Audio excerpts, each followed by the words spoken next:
So it is Thursday. Today is the first day that I've gotten any cleaning done, and I haven't even done any yet because Mark has been home all week and he's been doing projects and the house is a disaster upstairs. But I will tell you, we've gotten started on the office. The office is looking good. We still have some stuff to do, but I wanted to show it to you. Now, this side is not done. This is the wall that we took down. This is the junk that needs to be sorted out. Okay, there's the wall. This is going to be an entire, all this space is going to be like our family room is. So it's going to have more storage space. It's going to be our workout area, and it's going to be, could potentially be another bedroom, a third bedroom. But I do want to show you the office because we moved the office around a little bit. It's still a little bit cluttered in here, but it's totally different than it was when you saw me cleaning the office, like right here.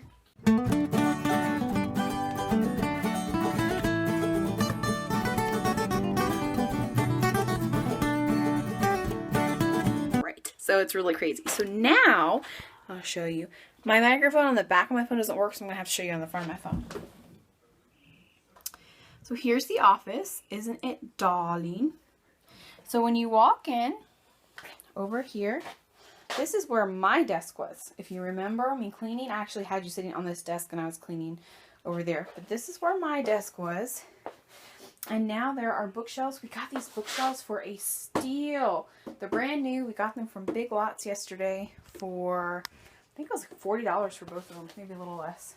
So that has all of our school stuff on it, books and stuff like that. It has my super cool vintage camera collection. I've got lots more. It has our printer, and then I still have some of this stuff that I need to organize and go through, but it is what it is. Here is my desk. Ain't it pretty? This desk was free. We got this from one of Mark's clients, so it's free. But it's got here, I can look out the window. I organize this a lot, so I'm enjoying it. Here is the file cabinet. The file cabinet was actually over here. It used to be behind me, if you remember. And then this is Mark's desk. So his desk was actually in the family room, but it is now in here. And he's got his calendar, and he's got junk that he's got to clean up over there. And then we go into the portion that used to be just the weight room. This is the wall that we knocked down. So it's open to this. And on Friday, we're actually going to be hanging the drywall up and getting everything wired. Mark is an electrician, so he can wire everything and get a lot of the drywall done himself. So now I'm going to show you the living room because he put up new lightings and stuff in there, and I'm excited about it. Okay, so my living room doesn't look that bad, right? Look at that hot mess. So what happened is it snowed. It snowed on Monday. We're supposed to get a lot of snow, so Mark already planned on being home on Tuesday, and he was, because it was mostly icy snow. But all of this right here, it was all lined up with tools and boxes. There's still some boxes, okay? Because, watch. He put in recessed lighting. Look how much better my living room looks. Look. Well, that's what it looked like before with my lamp on. Ta-da! Okay, so he put in recessed lighting, and he put in my new fan. Now that fan actually matches my bedroom fan. I really enjoy it. Doesn't have the lights, which is why we put the recessed lighting in. You know, I think it overall looks pretty good. Looks like a cool little farmhouse. I got some stuff to clean up in here, like pillows on the floor, and obviously this hot mess. Right? But my house is a disaster. Okay, see my fixer-upper paint samples? My kitchen is a disaster. There's Cocoa Puffs. There's a drink. Who, God only knows how old that drink is. There's stuff. This is what happens when he's home. There's stuff everywhere. Oh, look. There's wood floor in the hallway that we don't need. This door doesn't belong here. My bathroom, that's my sweatshirt. My bathroom is the biggest disaster you've ever seen. My hallway and my bedroom. I started making my bed this morning, but I didn't finish. But look at my bedroom. Look. Boots. His pants. And I still have that crap.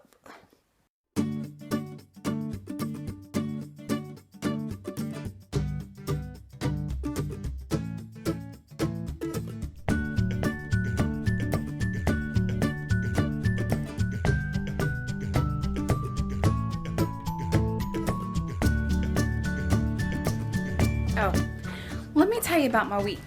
Other than my husband being home and helping me create this little disaster that is now our house, Mark and Junior both had explosive poop this week. Just keeping it real. They had some kind of stomach bug. That they came down with. And Junior got to the point where he was literally had pooped on the wall. That's my life. Yeah.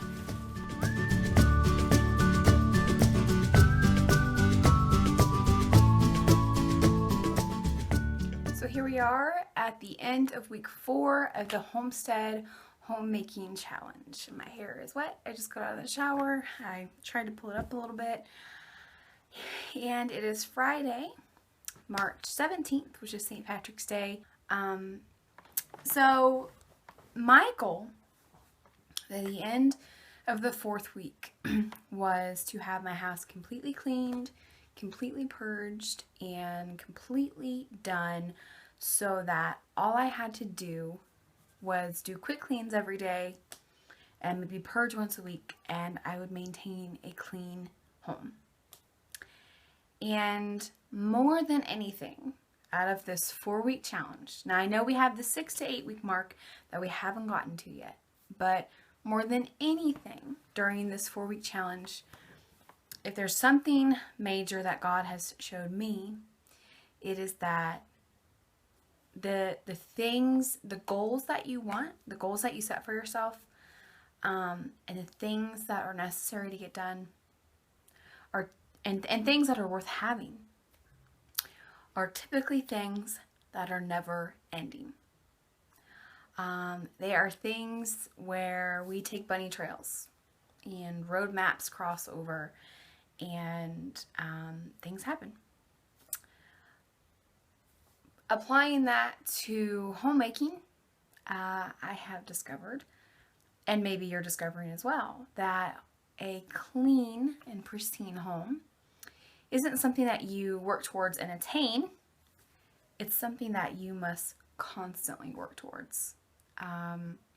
Something that you must constantly pursue. And it's very much like the task of our relationship with Christ. It boils down to every day we have to make the conscious decision to live for Christ, to live with Him and in Him and for Him. And the task of being a good wife and a good mother and a good homemaker, these are tasks that He's presented to us and said that these are yours, and this is your calling and your job. And it's not something that you attain. It's something that you have to work on every single day of your life. So let me tell you a story. I'm going to tell you what really prompted this entire challenge, okay?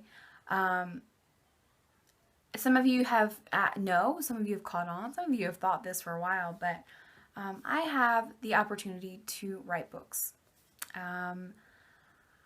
We are going through some stages. We have talked to some people, and these people pursued me. I did not pursue them, and that's normally how blessings and God works. And so I mentioned it to my husband several weeks ago, over a month ago. And he said, well, that's fabulous, but you can't even keep the house in order. What makes you think you'll have time to write a book? Or 3 books, or 10 books, or, you know, whatever. And it offended me, and I thought, this is my dream. You know, this is something that I love to do. This is just like, this is the end all. This would make my day. This would make my life, you know, to write books.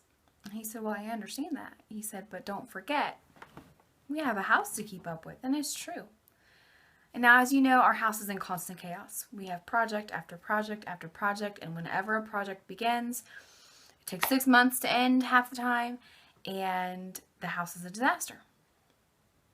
But I was constantly using that as an excuse to not make my home.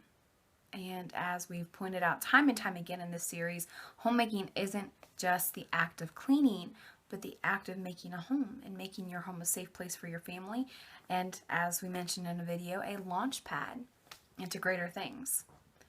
And so I started the challenge, and I've been doing really good. And I shared this in our group. My husband sent me a text message one day, and it said, thank you so much for striving to keep the house clean these past few weeks. You know, it really meant a lot to him. And it meant a lot for him to come home to a safe place, to a clean house, not having to search through the laundry baskets for his clothes. All his clothes were washed and dried and put away. It made his life complete. This is all he's ever wanted. All he's ever wanted is a wife and a family and a house, and his wife not to have to work, and somebody who could take care of everyone, us, under our roof. And my dream has been the same, but my dream has always been a little step further. I want to write. I want to do great things for God. I want to do amazing and wonderful things, and I have the personality that fits that. But I was neglecting my homemaking. I would say, well, it's not the season of life I'm in. I'm not in the right season. My floors are going to be dirty, and my house is going to be untidy because this is just not the season that I'm in right now. My kids, my kid, I only have one, I say kids, but my kid is 7, and, he makes a mess. Well, no, he's old enough to clean up his own mess now. I'd make excuses that when I was working all the time, I'm too busy working. Well, I'm not working all the time now. I was making excuses about the projects. Oh, our house is in constant chaos. And it is. It's the truth. Our house is in constant, chaotic disaster because of all the renovations that we do every single week, every single month, every single year. It's draining. It's absolutely draining. But it's a lot like life. Homemaking is a lot like life. So we're coming to the end of this 4 weeks. And I got a book deal. And the book deal has come back, and I haven't made my decision about it yet. I will tell you that I'm not necessarily enthused about the deal that they offered me.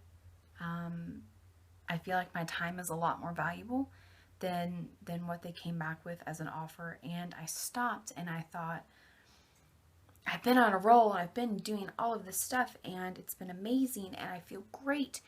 And I was all of this in preparation for this big book deal that I was going to get.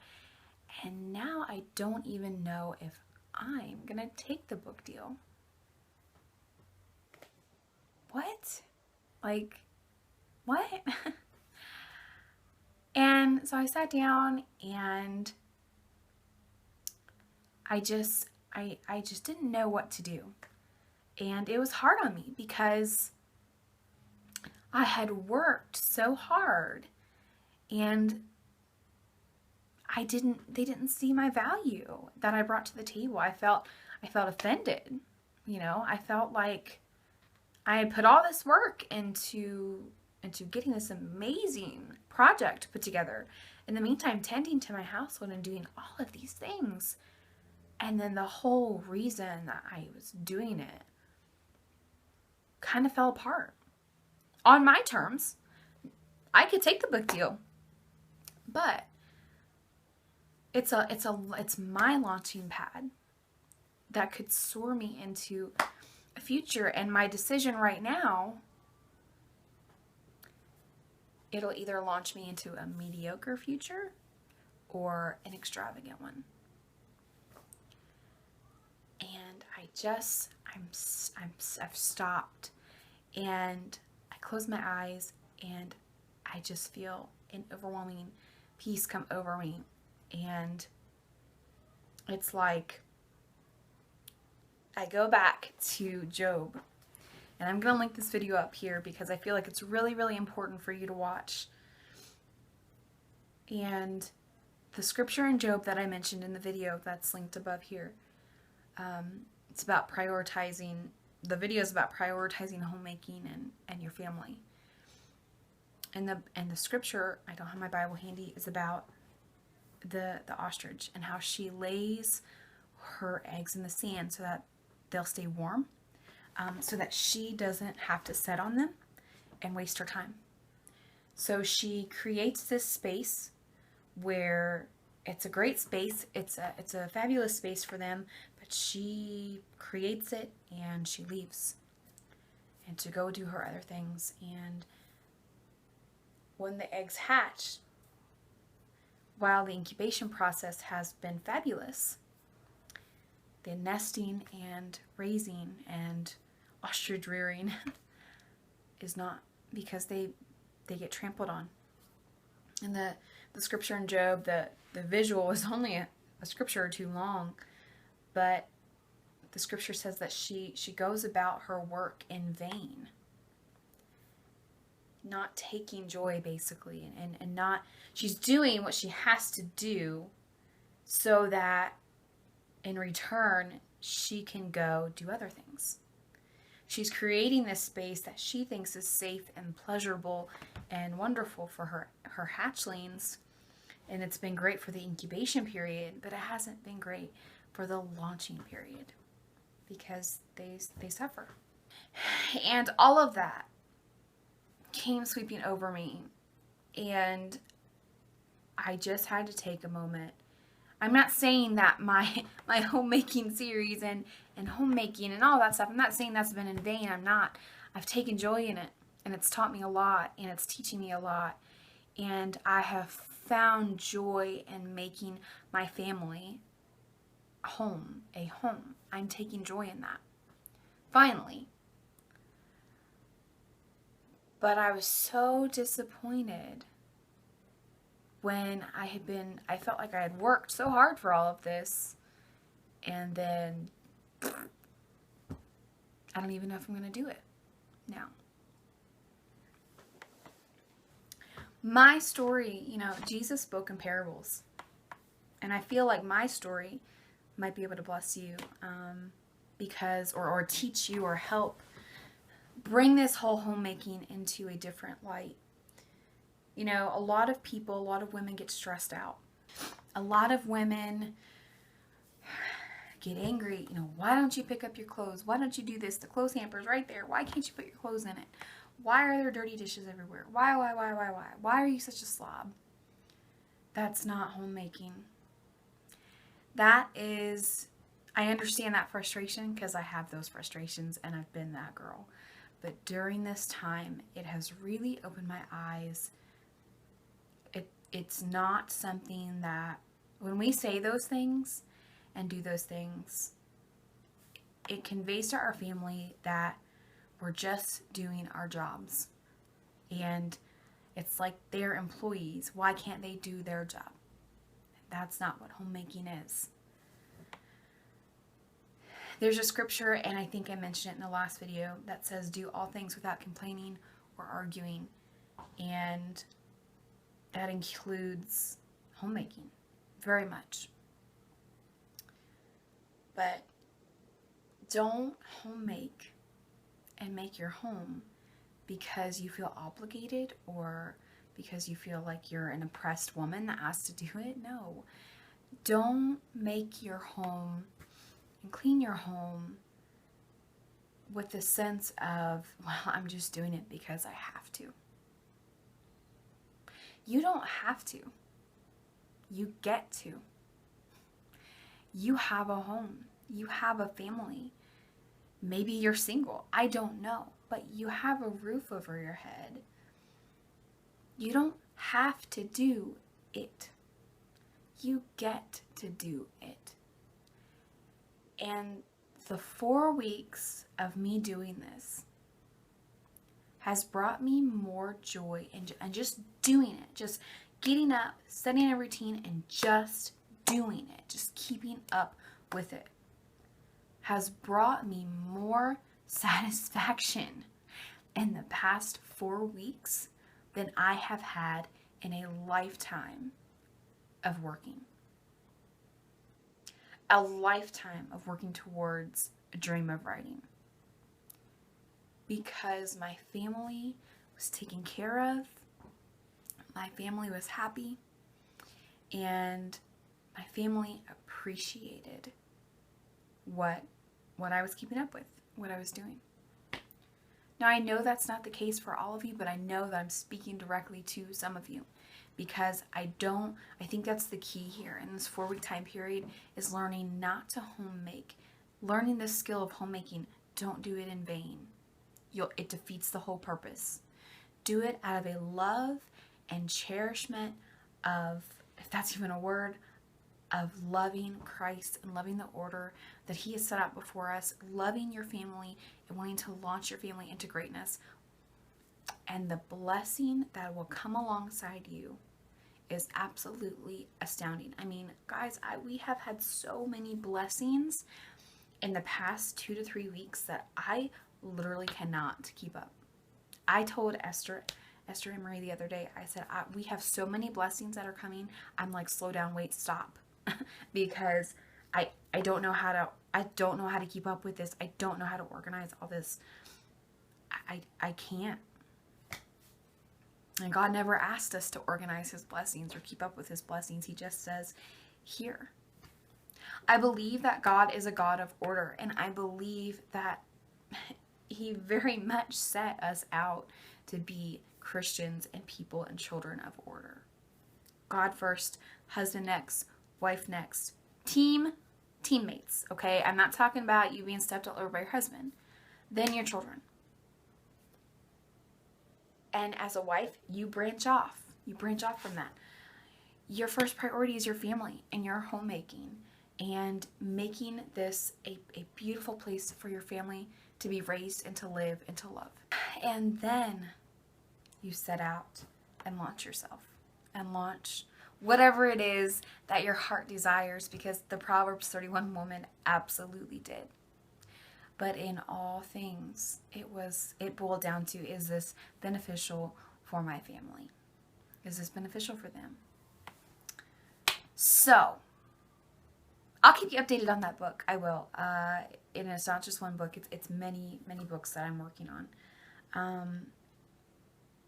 But I wanted to share my heart with you on the situation, because whether you're career-minded or just home-minded, maybe you're just getting by. Maybe you have 6 little kids and you don't know where to begin. I can't sympathize with you, because I don't have 6 little kids. I only have 1. But don't do things just because you have to, because that's not homemaking. And you're not going to find joy in that at all. Do things, try to change your perspective, and try to really hone in on what God is trying to teach you during this journey. And when you start seeing Him in the little things, oh my goodness, the joy just comes sweeping in. It just comes sweeping in. So we are headed into week 5 of the Homestead Homemaking Challenge. Don't forget to check out TANGI'S and Farmer MEEMAW. They have great stuff going on over there. I mean, guys, when I started this, I was like, okay, this is a me series. But I'm so thankful. That is one of the blessings that they have joined in, because it's come full circle. They have shown so many different ways of this homemaking, and they have brought so much wisdom to share with you into this homemaking series. So this is a series that's going to last forever, because you know what? Homemaking lasts forever. So I'm glad you guys joined us. Don't forget to join us on our Facebook group. It's called Homestead Homemaking, but I'll link it in the description below. And we will head into week 5, and it's a whole new journey because I don't even know what my schedule's going to look like, but I'm going to keep going and I'm going to keep pressing forward, and I hope that you will join us on the journey as well. Hope you guys have a great weekend. Happy homesteading and happy homemaking.